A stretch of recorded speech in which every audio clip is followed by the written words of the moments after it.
Tell us a little bit about how this entrepreneurial culture is forming at a deeper base within India. Look, India was always entrepreneurial. If you look at the golden years of Indian history, you look at any example. I mean, you read Angus Maddison, the British historian, right, where India has about a fifth of world GDP.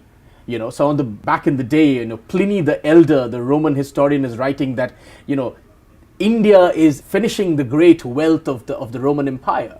Why? Because Rome cannot get enough of the silks and the spices and so on and so forth, right? So India was always a trading power. India was always an entrepreneurial power. Literally, and this is the really interesting thing, and Angus Maddison talks about this.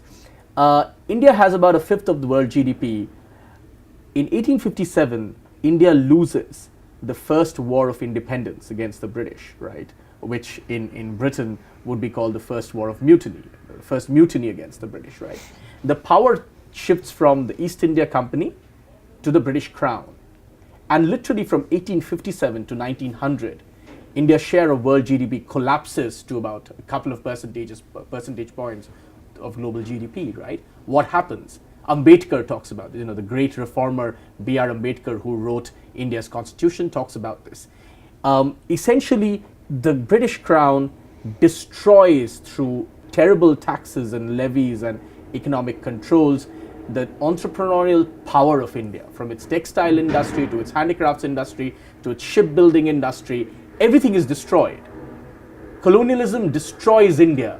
India was always an entrepreneurial. This idea that India is a state-driven country is a really modern idea. It's a post-1947 idea.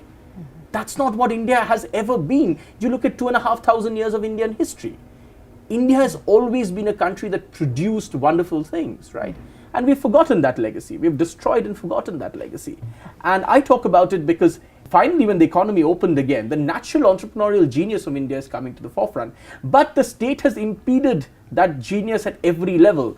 Do we have good infrastructure? No, we have one of the worst infrastructure in the world. Of course, but I must say, we have a better tube system now in Delhi than you have in New York, but that's only because ours is an only 10-year-old system.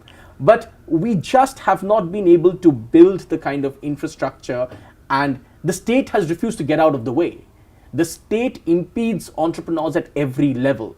But even then, this entrepreneurial energy of India has never before been stronger.